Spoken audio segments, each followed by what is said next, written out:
So you can talk quietly amongst yourselves while I get everything set up here in the background.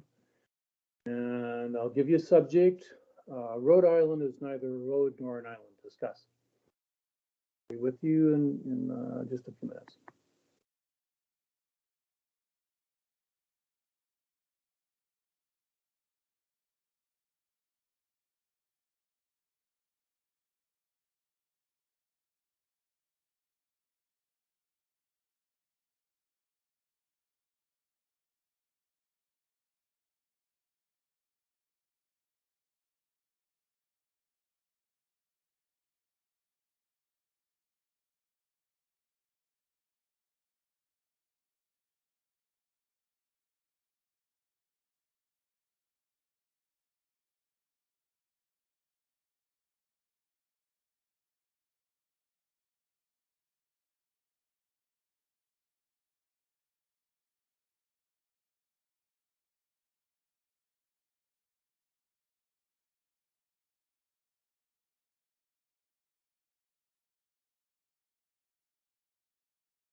An hour. Of course.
There was times I thought, man, I'm gonna pack them all up and take them home, but I thought, I ain't got no car. Well, I had Marcus's car, on certain days and stuff to take her back and forth to school and things like that. But there you go.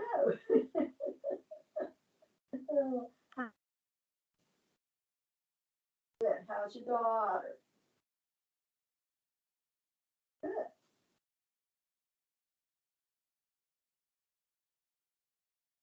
Well, I don't know why they're putting appointments and stuff off either. Of course, I had to reschedule mine a couple of times because they were all due in September, and I had to put them later, and they're all scattered out. But I'll be getting them in there. But I don't know why it's so long. But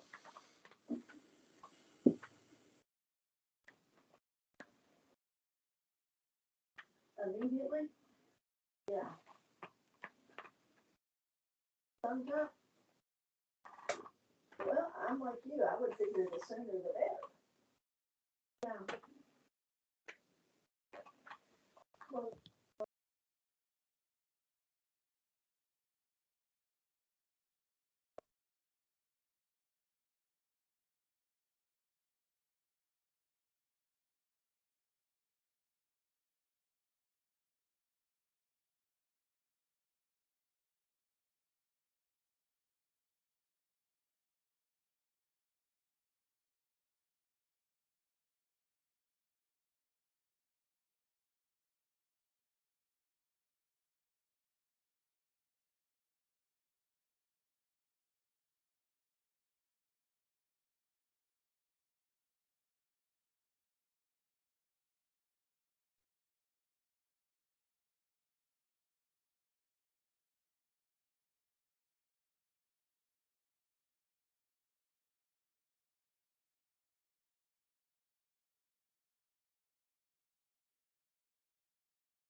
Wow, look at all the people here.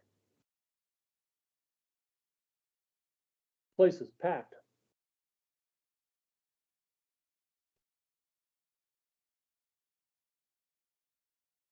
Like we have 11 or 12.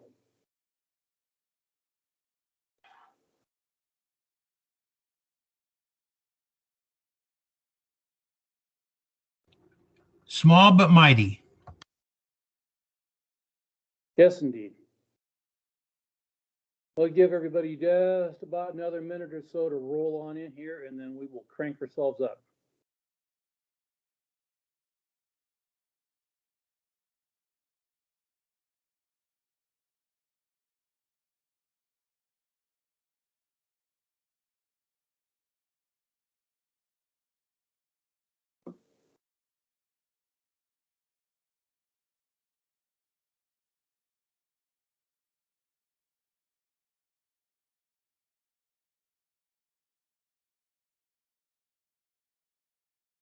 All right.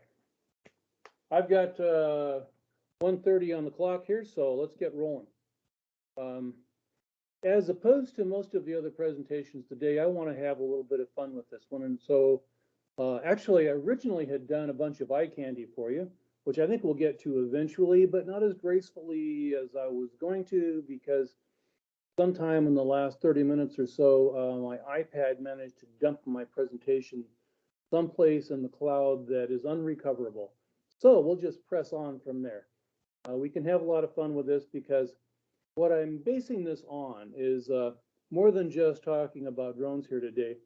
I was recently challenged to produce the story about how it was and how we came to have all of these quadrotors and drones that we can get for, we can go down and get a device with a computer on board, high HD cameras, you name it.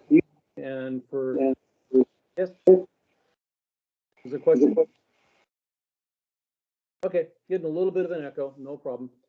So how did this come about? So let me do this for you. Here, we'll share screen. Oops. And now that I've done this, we'll share the screen, and I'm going to share the audio from the screen as well, so that you can hear some of the really cool things here. We'll start the broadcast. And there we go. We're sharing the screen, so you will see my life before you. So let's go here to PowerPoint, and we'll bring up my presentation here. Just for the beginning thing here, this was actually information I did for NASA quite recently, and they asked me to talk about quadrotors and helicopters and so forth from basically the computer perspective, but I think it matches up really well with our information here. I found a bunch of stuff that I had no idea about, and I think this would be really cool to talk about. We all know Wright Brothers, 1903, up in the Kill Devil Hills, produced a miracle in aviation. I mean, this was where we started from. Yes, it had 3-axis aerodynamic controls. It had an efficient propeller design, which basically had escaped everybody until the Wright brothers. And I think that's underappreciated by most modern textbooks.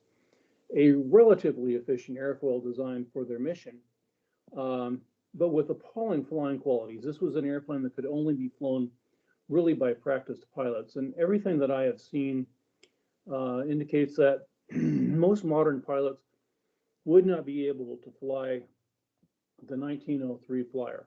Now, as the Wright brothers developed this got better and better, but people, I think, from the very beginning wanted to get from the position where of the airplane as basically something only skilled acrobats could fly, then to something that could be a tool. So there's a guy named Lawrence Sperry, and he actually developed the first real automatic, commercially available automatic pilot. Had a series of gyros in it. First public demonstration of this thing was in 1919. So you think about that. We went from an airplane that you could just barely struggle to fly in until immediately after World War I having an autopilot for airplanes.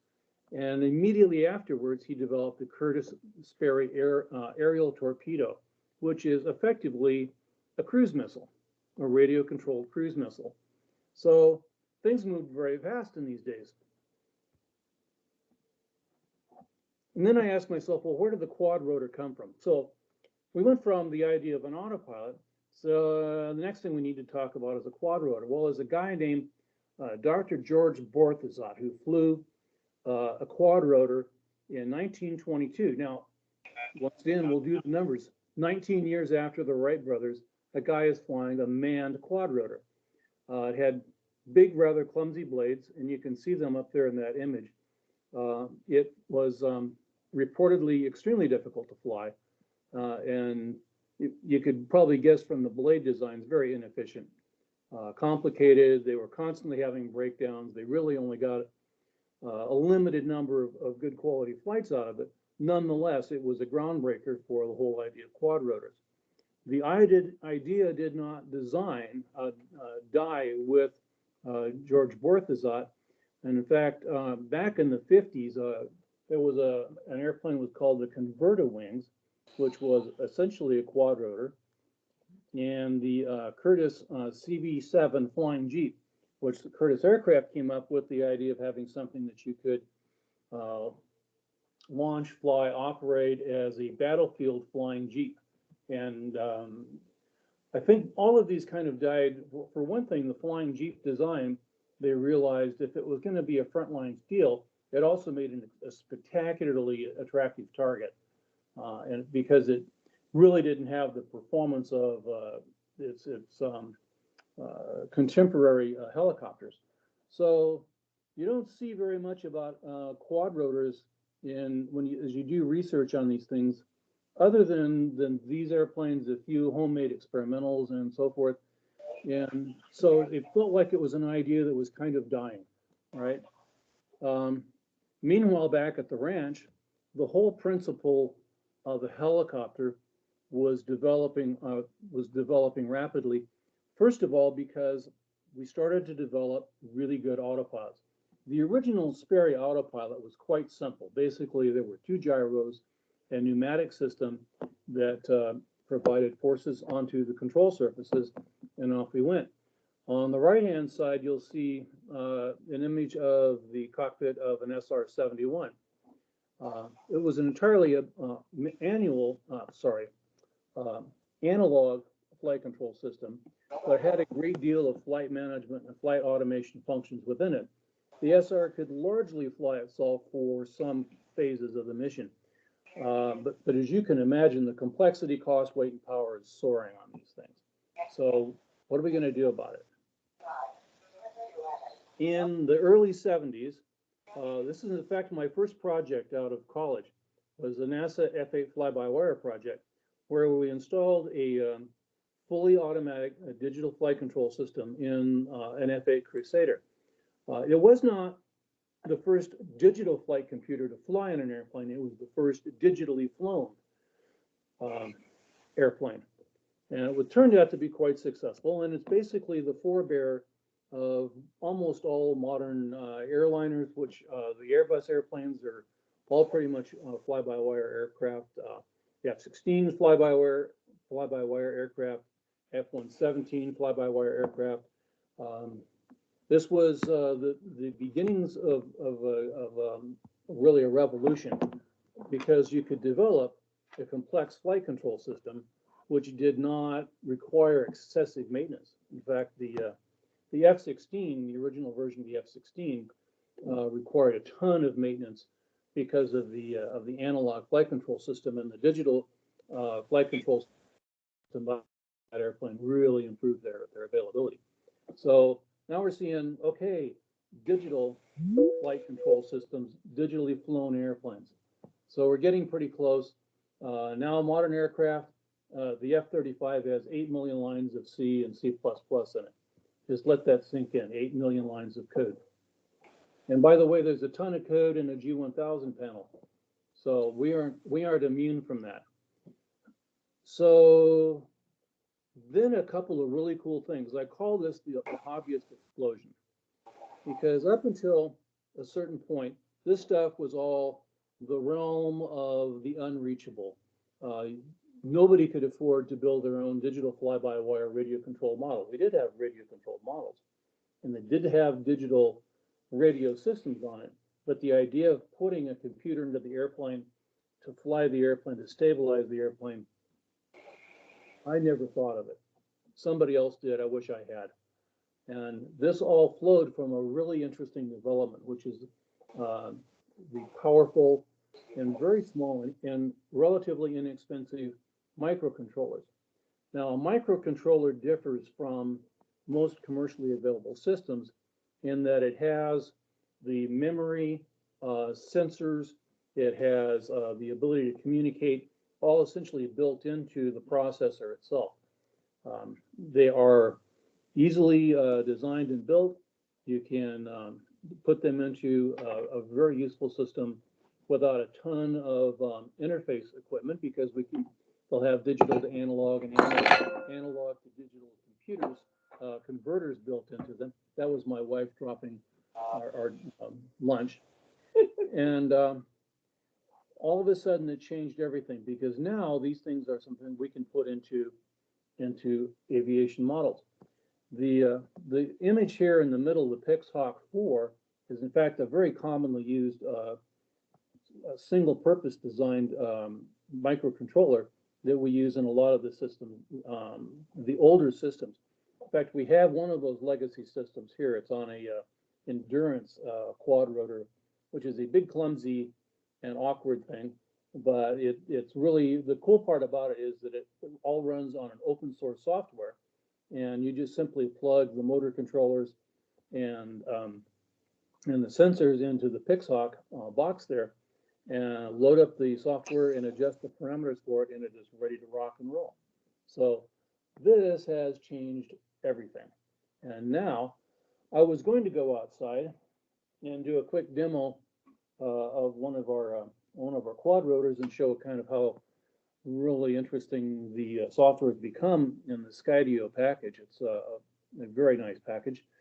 Unfortunately, it's still drizzling outside and I don't want to get my quad rotor wet. So we will skip that for the time being and I will vamp and fill it in with more information. And by the way, if you have questions on any of this stuff for me, go ahead and fire away, because I have a tendency to get carried away in all of this. So most of you have flown or attempted to fly quad rotors before. And if you've ever tried to fly one without the computer on board, which I did once, it's really, really difficult. As I said here, they're very simple mechanically. All you have is 4 rotors, 2 going one way, 2 going the other way. It's inexpensive to build. You don't have to have a lot of mechanisms or anything else. There's a motor, 4 motor speed controllers, a computer, and propellers, and that's it.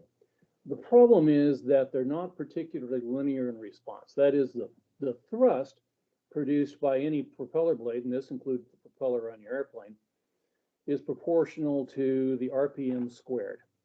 So when you get up to close to liftoff RPMs, the response to increasing the RPM by 10% is twice what it is to decreasing the RPM. So this is something that we need to compensate for within the computer.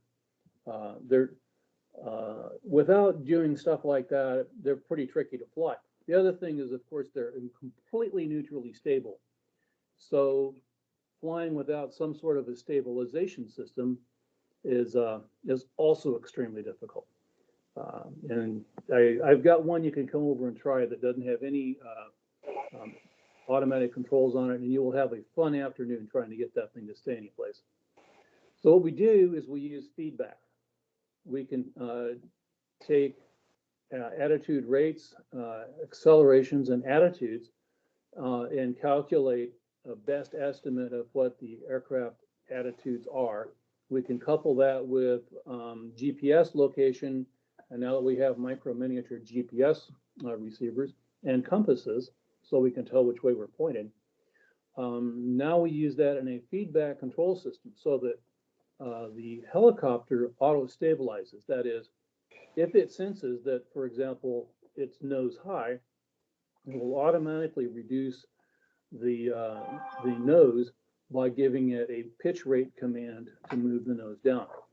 And then when it comes back to the level attitude, the command is reduced and decreases altogether, because then the error between the commanded attitude and the attitude you're at goes to 0. Pretty cool. We just do this on all 3 axes and all 3 directions, and there we are. We have it.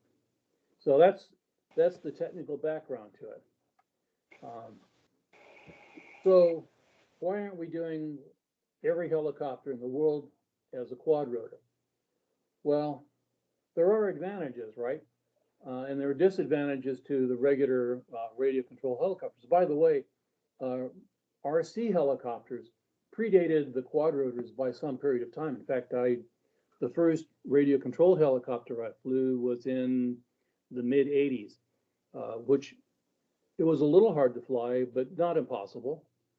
And not being a helicopter pilot, I flew it for about 30 seconds and handed it back to the guy because I didn't want to crash the brains out of his gadget.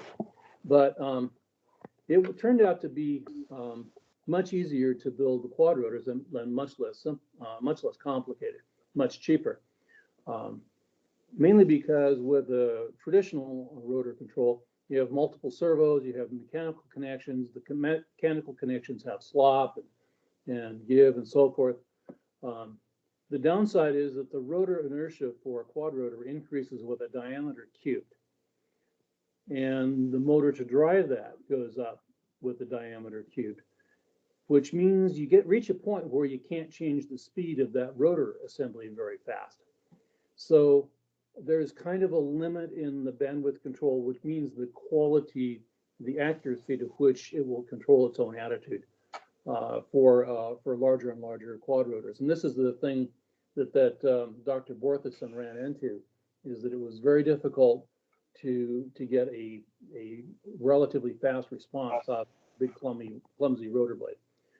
Where a traditional rotor control essentially the dynamic performance, the ability to control the attitude scales with the size, so it doesn't hurt you any. Quad rotors have a nonlinear response, but very simple mixing. Helicopters have complex mixing, but a much more linear response to control inputs. We can fix all these with the computers, and that's why we have the classic quad rotor design, which has, since 2000, when the first homebrewed quad rotors have appeared, these have just taken over the market. This has really been an amazing thing. The first quad rotors out, as far as I can tell, people were spending $2,000, $3,000, $4,000 to, and you couldn't buy one, you had to build one to get themselves a quad rotor that would fly reasonably well. Now you can basically pick up your telephone and order it off the internet for $250, and it's better than anything you could have purchased in 2000. So things have really moved very fast on this in this area, and the result of it is that these have found good general overall applications. And one of the things that I've been noticing is how much now we see quad rotors being used in movies, TV, newscasts. You can't get through a movie without seeing a quad rotor shot someplace or another. So the penetration into this market of the quad rotors has been extraordinary. And for CAP, there's a lot of potential advantages here. And we've talked about the use of this in, oh gosh, search and rescue, mapping, and so forth. And there are a ton of applications for it. And we are, I think, just barely getting started with what we can do with quad rotors. And I think we are positioned with some work to make our role within emergency services using quad rotors and other more long distance things, photo recon, and those sorts of things as a much more common reaction here. We have done very few actual missions, to my knowledge, at least in West Virginia, using the quad rotors here, but the time is coming. In fact, I was going to point out here, who else is using them? Well, one of them that I'm familiar with is Ingenuity. This is a quad rotor. Actually, it's a drone that uses two counter-rotating props and a swash plate assembly. You can see that between those two rotors there. And the battery pack, and on the very top there is a solar cell that's used to charge the battery pack down here. This Ingenuity was flown to Mars on the most recent rover and was dropped on Mars and is doing missions flying on Mars with this arrangement. It's you might think, how does this thing possibly work on Mars? Because if you know anything about Mars, this is a crazy place. First of all, the atmosphere on Mars is about the same as our atmosphere at 100,000 feet. It's not very dense. It's about 1% of the Earth's sea level density. So you might think getting an airplane to fly in those conditions might be very difficult. And it would be, except that on Mars, it weighs 1.5 pounds. This is actually very light.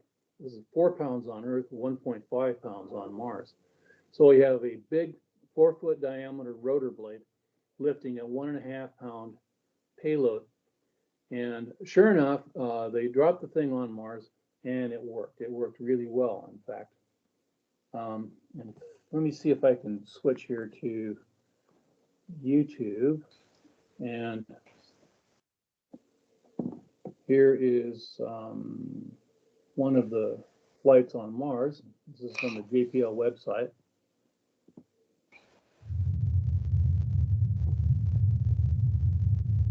This is from their 4th flight.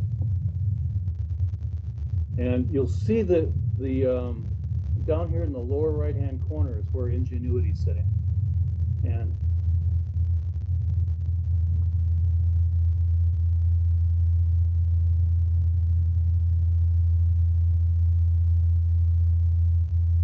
you can just barely hear it.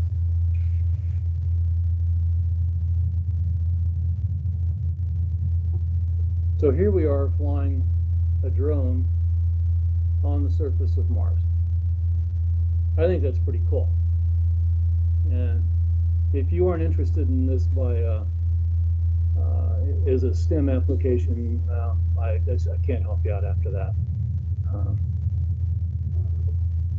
So here we can use from almost any location. We can do reconnaissance on the surface, and it's just an incredible thing. And see, he's coming back now.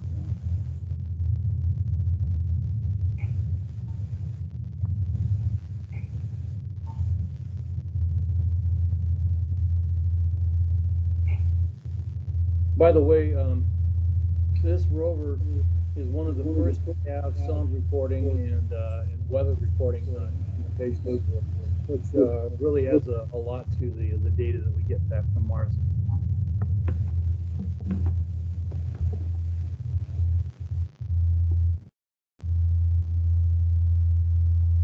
He should be coming back pretty soon now. We're almost there.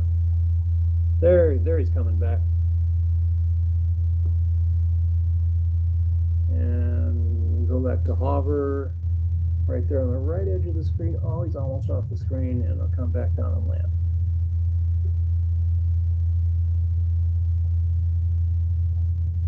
So, y'all have seen the rover flying on Mars.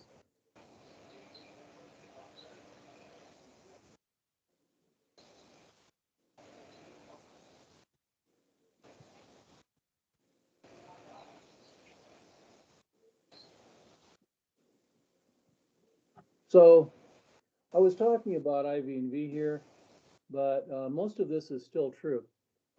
You can get the source code for a very useful helicopter, which is generic. You can fly it with airplanes, you can fly it with helicopters, quadrotors, trirotors, 6, 8, any number of rotors from out of public domain. It's called Copter, and it runs on Arduinos or basically anything else that's like C++ that has the same capabilities. Really cool stuff. Or you just go out and buy something off the shelf that has as much horsepower as that. There's another one here, which is called Dragonfly. I'm not sure everybody here has heard of this, but NASA is currently working on a project where we're going to take a quadrotor. Actually, this is an 8-rotor. You'll notice we have 2 rotors on each of 4 pods. So that gives them a bit of redundancy. On a device here it's pretty good size. This is nominally about 4 feet across. And you'll see there's a little thing on the top that looks like a pie plate. That's actually a high gain antenna. We're going to fly this to Titan. Let me get this for you here.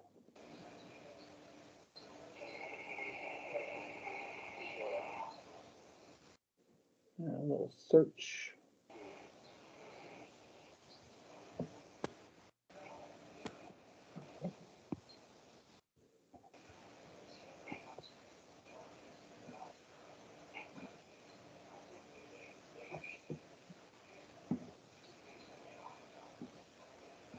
NASA is pushing the boundaries of human knowledge and expanding the limits of technology.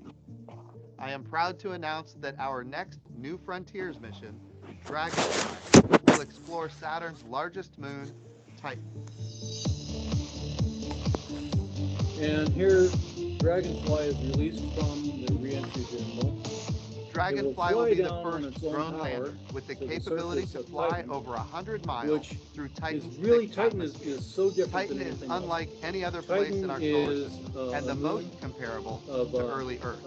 The instruments on board will help us investigate organic chemistry and search for Saturn, chemical signatures which of is past covered, or even present literally life. covered with hydrocarbons of all So we different have kinds. on It has Titan a very thick opportunity atmosphere, to observe which the is processes mostly that were various present on kinds of early Earth methane. when life began to form, and possibly it even has conditions that extremely may be interesting, able to harbor life today. possibly echosphere. One of the things that We've only is landed one particularly probe on there exciting before, about this mission and this is that we can is do the very the detailed principal chemical investigator, measurements, but be able to put them is in the Tuttle. context of And Titan as a system. this thing will It's the fly, science that really I motivates think, us to do this a number of exciting missions on and there. difficult The little mission. It's canister on called the back is Dragonfly. a device that's called an RTG. It's a radiothermal generator. And that one is a device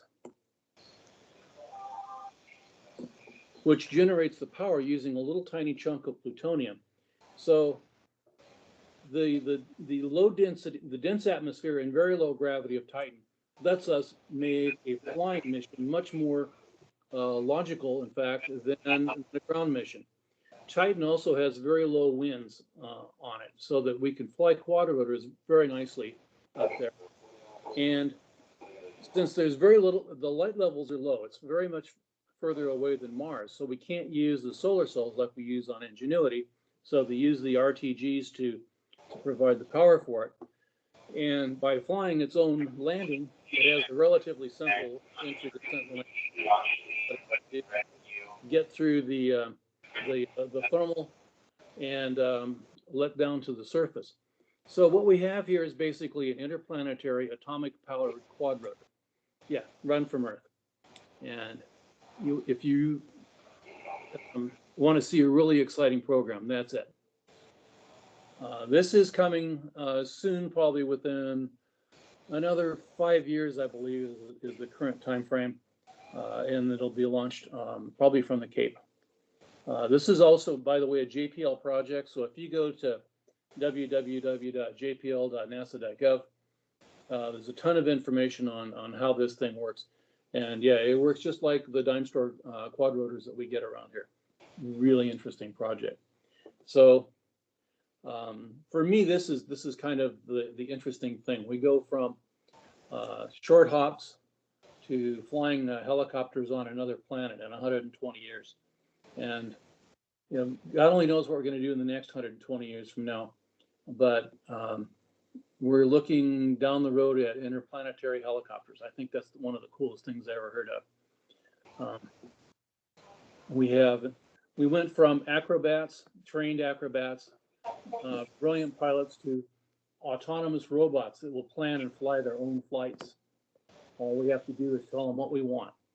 We're going from handmade 14 horsepower motors to atomic powered devices. So this is where things are going with quadrotors and a look into the future. So what can we do in CAP? Well, CAP, I've got a couple of new things that have come out, which you should talk about today. I've been told that we're moving away from Kitty Hawk as a standard application for managing flights to an application called Drone Deploy. And I downloaded a test version of it to my personal account, and sure enough, it works pretty well with my Skydio. I was able to do some test flying with it. So yeah, here's my Skydio. And let me turn my camera back on. Here's my Skydio. And this actually worked pretty well with Join Deploy. And I was very happy with that. I do not as yet know how to get it licensed for general CAP work, but I'm told that's coming sometime pretty soon, so we'll find out pretty quickly. Meanwhile, back at the ranch, the Department of Defense, I am told, is now opening up the restrictions that we had on using the DJI drones for DoD missions, essentially, which is really a great thing. Because we have a lot of DJIs in our squadron, and in fact in our wing, and they perform very well. They're nice flying drones, and they have some really, really good cameras on them. Meanwhile, let me show you another one here.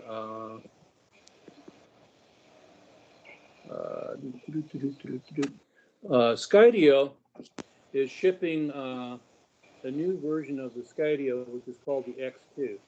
And you'll notice since I held up my Skydio 2, it's a very different platform. It's built on basically a much more open frame, and it's got the 360-degree obstacle avoidance, which the Skydio 2 has, and it works pretty well for most stuff. Skydio will not detect like a skinny branch or a wire, but it will detect leaves. It'll detect anything that will you'd reasonably expect to show up on video. The Skydio X2 is described as having a 6 or 10 kilometer range, depending on the frequency band. That addresses one of the principal shortcomings of the Skydio 2, which is relatively short range. If you can see over my shoulder, I sit on about 2 acres here, and about the time I get to the roadway, which is maybe 300 feet away from us, Skydio is already complaining that it's not getting a very good signal. So I think that's one of the really good things that's about it. The Skydio 2 has a reasonably decent battery life. This one is claiming that they're going to take it up to 35 minutes of flight time, which is actually in the high end of the market. That's really very good. It also is, they're proposing to have FLIR, forward-looking infrared thermal cameras on board, which I think for a night application would be spectacular. For one thing, because people will show up like crazy at night on this thing. And in fact, the endurance drone I have right now, I'm trying to find a way to retrofit that with the FLIR camera, and this may make that unnecessary. And it has NDAA, which basically means it's compliant with all of the supply chain rules that we have, which means that it's all designed, built, and supported in the United States. So there's a cool little film here, which don't worry about the soundtrack on this is terrible. I hate the sound on this thing. Says it's playing. And they demonstrated what can happen with other drones. Okay, who hasn't done that, right? Yeah, at least we got that on video. So turn down the music. It does get into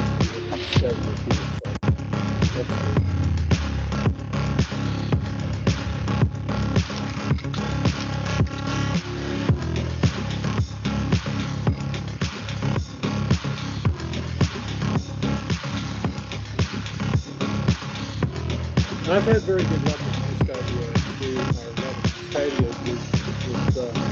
It's very stable, very forgiving, and it's hard to crash. The camera system is very good. I can get excellent views. So it's a nice flying drone.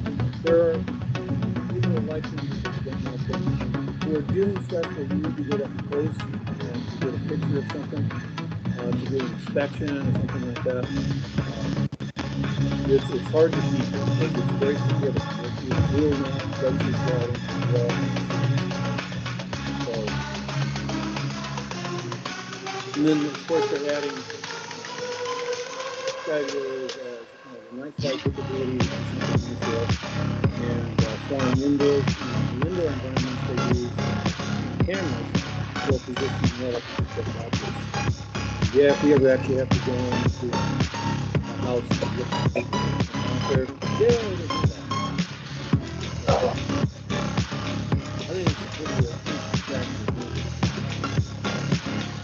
And combined, I think, with the drone deploy, which is very, very good in doing active off, putting together the general layout of the land. It's going to give us a terrific capability to do high resolution photographs in a very large area very quickly. The other aspects of this notwithstanding, I would really look forward to because this answers literally a lot of them what we need to have done to get really suitable drone outfit. And of course, there are other drone manufacturers. Pretty happy with what's started. Yeah, and also it's great. Yes, I got you. The soundtrack of the video is it's really too overpowering. We can hardly hear your voice as you're playing it. Just Yeah, wanted I to know. make that. It's terrible. In fact, it's still playing. Let me get rid of this stupid thing. Okay, thanks. I intend to tell Skydio that this is sick.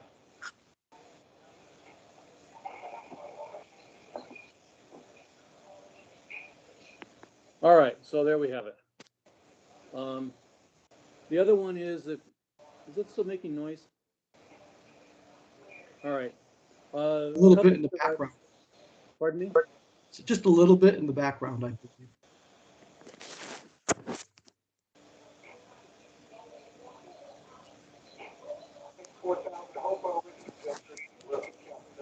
Yeah. Apparently, their marketing people are all about 15 years old, so they all have a lot of rock music in the background for everything that they do. It's very annoying. All right.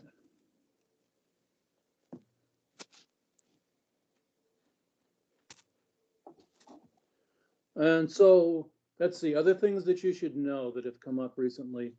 In the FAA has asked us to use new testing for any recreational drone pilots. So those of us that are out flying drones with our cadets, we need to use the Trust program. It's available on the FAA website, and it's a simple questionnaire type thing, and it gives you a document which will allow you to get the, oh, there we go. Okay, it's good.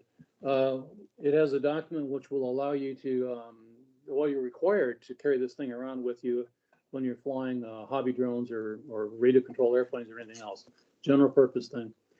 Above and beyond that, yeah, we're trying to get more and more mission pilots qualified for the drones, and there are a number of pilots now in the West Virginia wing that have their CAP, the Form 5U, which for is at least our basic startup level on it. So there's a lot of stuff going on with this, and I expect to see some advances in this area over the course of the next year or so. So this is kind of our breakthrough time. So with that, we have about 20 minutes left to play here. So questions, something I can fill out, or ideas, and I'm plenty glad to hear. Well, by the way, write this down. Anytime you want to talk about drones or anything that you need, you can get me on on my CAP email address. It's samuel.brown@wvwg.cap.gov, or you can call me or text me at 626-622-5356. So you can always get a hold of me. I'm around. So questions, ideas, Vicki. Yes, our unit, Mid Valley, is wanting to purchase a drone, for our cadets to start getting used to, and for our senior members, especially those that are pilots, to practice. What would you recommend we purchase? The Skydio 2 that you just showed us? The Skydio 2 is a really nice, almost too nice flying of a drone. I would suggest a couple of different ones. We can get, there's some really inexpensive drones that are, I blanked on the company's name. It's a screwy name. It has 4 brushless motors and a decent camera. I got one for our squadron, and just before we basically shut everything down with COVID, and we're about ready to start doing some drone flying again. But it's called, I can't remember it. I have to run back in the back and grab it. But pretty much, I would start as a raw student that had never flown a drone before with one of these about $150, $200 drones. And the reason why is you can really see how they respond. It's they're not so automated as the Skydios. In terms of an operational drone, the DJIs work well, Skydios work well, and there's a couple of others in that class. The Skydios are kind of a decent buy at this point, but I'm concerned that the short range of the Skydio doesn't make it a good SAR type application. It can map out an area of like about I don't know, maybe 4 or 5 acres at the most, before you have to move your base station over into the next area.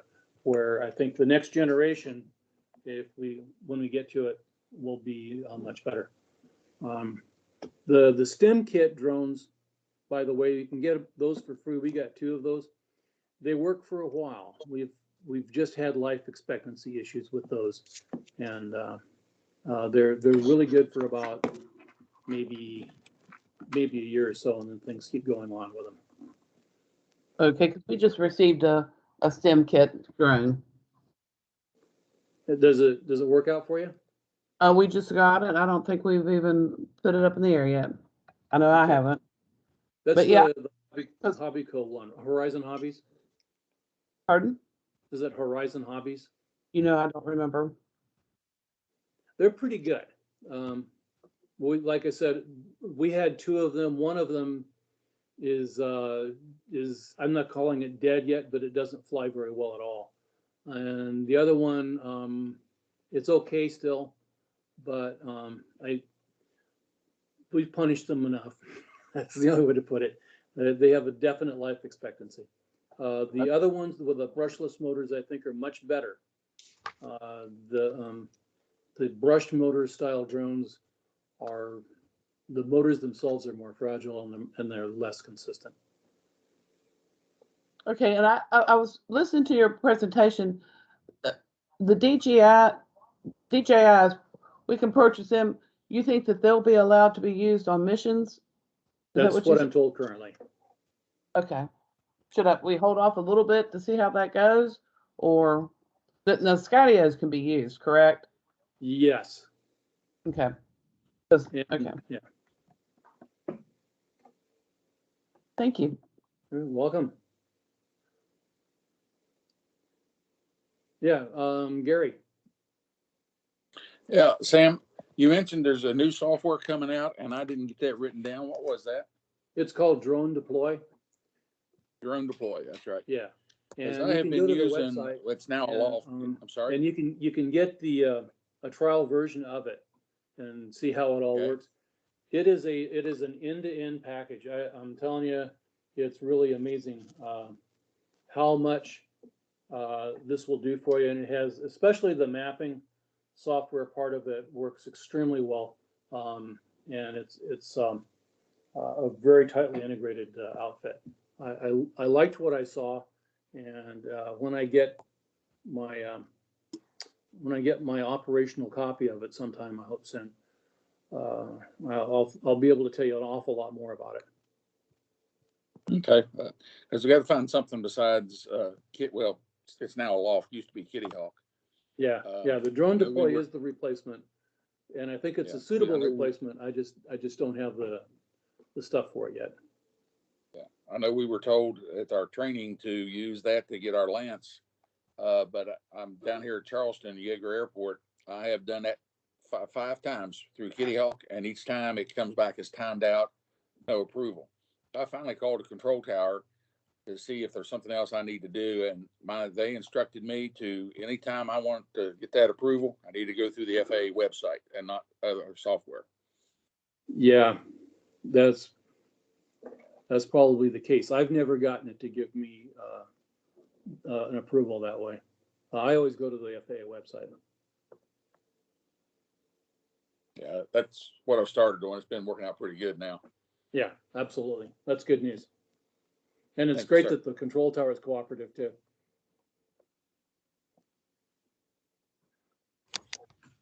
Hey, this is Terry Meisinger. For what it's worth, we have a cadet who's in high school who took classes through Blue Ridge Community College that's, I guess, FAA certified now for drones. And I just researched, and I guess Mountain West in Huntington also has a program for drones. Those are two avenues for cadets if they want to become a drone pilot for either Civil Air Patrol or get into the commercial field. That's two inexpensive ways to get started. Yeah, it is. Thank you for that.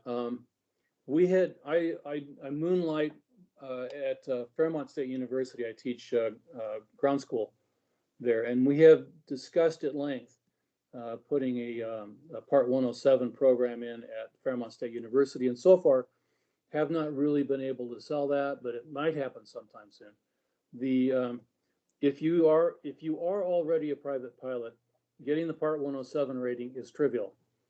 Basically, you can take an online exam and you're done, and it's a very straightforward exam. It's not difficult at all. If you are not a private pilot, at least, it's much more difficult because you have to take the CATS exam at a testing center, and it's not free. However, I am told that there may be some programs in the wings where we can help students that are ready to take those tests to help them take the exams. So if you have somebody that's ready to go take a Part 107 exam that does not have a private pilot's license, let me know, and we may be able to do something for you. I got a question for you, From Colonel what the Van cadet in Holst. Martinsburg told me,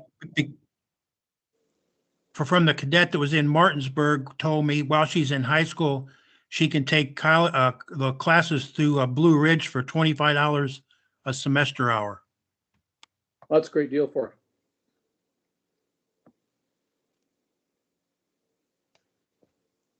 Colonel Van Holst, you had a question?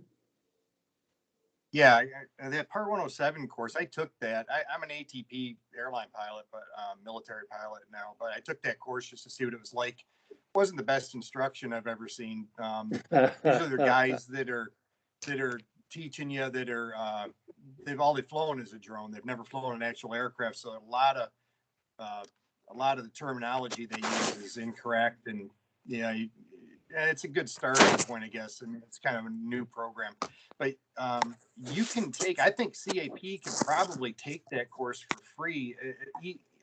Emergency personnel can usually take it for free, like fire departments, EMS, that kind of thing, can take the course for free.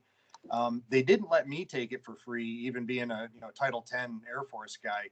But state guys, they usually allow to take it for free. I mean, you just have to run it by them. But I think CAP would fit in that category as a state organization. So, I mean, because you got the private hat and the Air Force hat, you can probably go under one title and be able to get it for free. But anyway, my real question was, does the CAP have any concern for buying off-the-shelf Chinese type equipment? I know the Air Force won't allow you to do it. So I don't know how the Air Force Auxiliary handles that. Yeah, we had it. Gosh, this was almost a year and a half ago. There was the DA.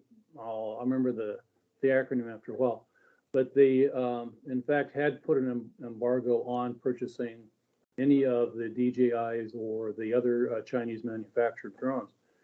And that was in place, and it was kind of it really threw a wrench into what some of our various wings were doing, because a large number of the wing operations were in fact based around the DJI, and Autel was the other manufacturer drones.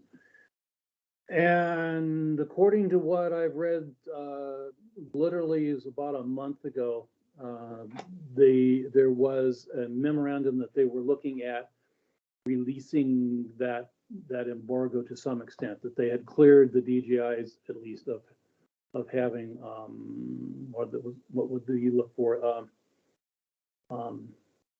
uncool software in them that would be a security threat.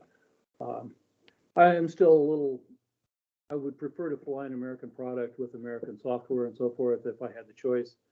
And it's kind of why, although a lot of people that I know are very enthusiastic about the DJI products, I'm very happy with my little short-legged Skydio. And I'm very excited about having the X2 someday soon. So there may be an out for the DJI products. But before I use one on an operational project, I would want to have that document in hand.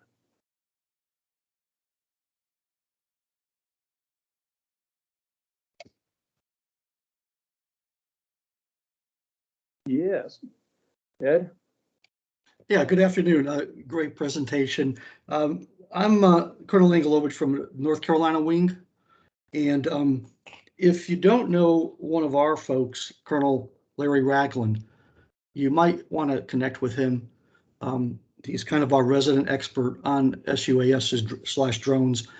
And I know in the past month, we had the opportunity to participate in a state mission looking for a missing person, and our team used,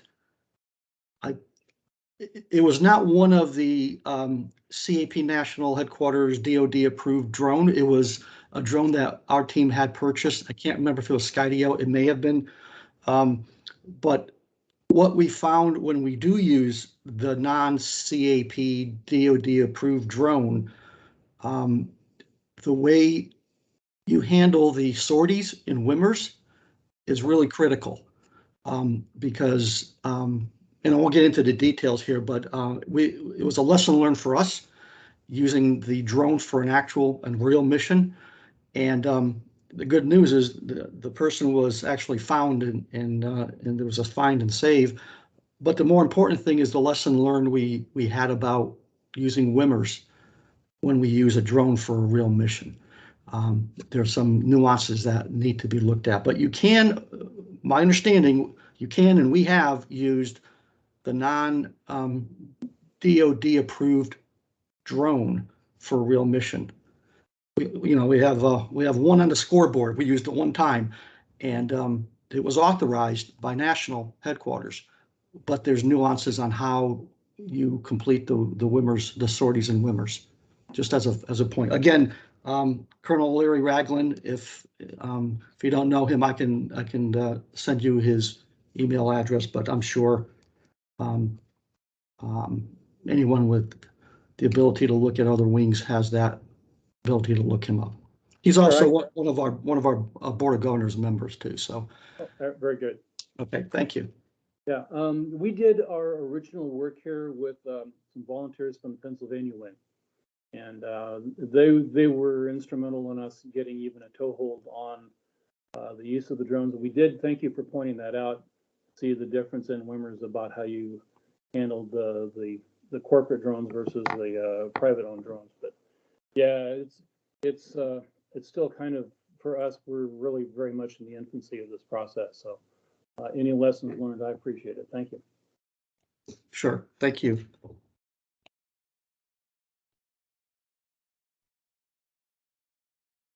Anybody else? Questions, ideas? We would like to, I'll just toss out this idea here. We would like to have a drone day where we could kind of get together and do Form 5 and mission training, and maybe even get a few people certified at a convenient location. Colonel Judy has graciously offered his ranch out there in Elkins as a possible operations location. And I'd like to find out if you're interested in pushing on this thing and seeing how far we can get towards getting our basically a functional cadre of the UAS operators. Let me know. Just either email me, samuel.brown, or text me at 626-622-5356. And I'm open to ideas on dates and so forth. My Fairmont State classes end right around Thanksgiving, so if you don't mind it being a little bit cold, I'd like to do it right after that. Oh, my wife just gave me the fisheye. I forgot that we have vacation coming up then, don't we? Yes, we do. This is Terry Meissner. Can cadets be qualified to fly the drones for CAP? Yes, is the short answer. Thank you. If I remember right, Sam, they can get qualified as a pilot, but they have to be 18 to get qualified as a mission pilot. That is correct.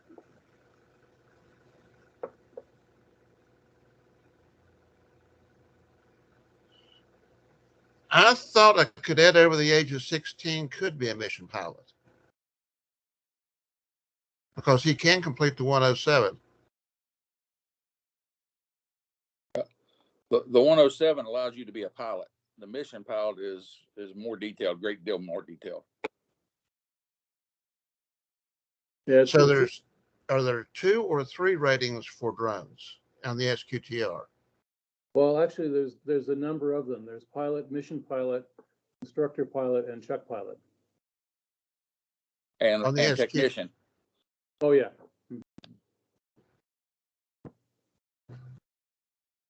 Yeah, we've actually made it, it's somewhat more complicated in certain respects than the flying real airplanes.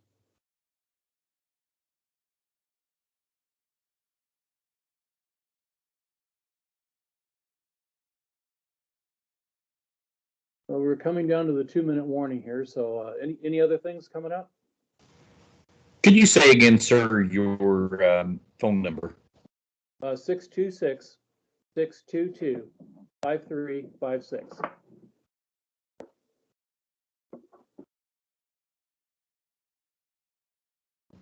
Thank you.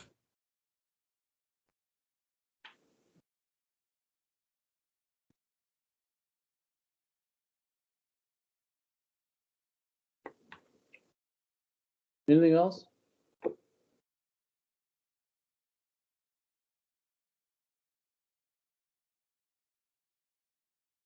Okay, well, I think that's enough for today. We can all wander off and go have some fun. But I appreciate you guys sticking with me through this and having a good time with the history and maybe the direction of drones around here. So it'll be really an interesting project for the next year or so. Thank you, Sam. Appreciate it. Thank you. See you later. Yeah, thank you very much. Most welcome.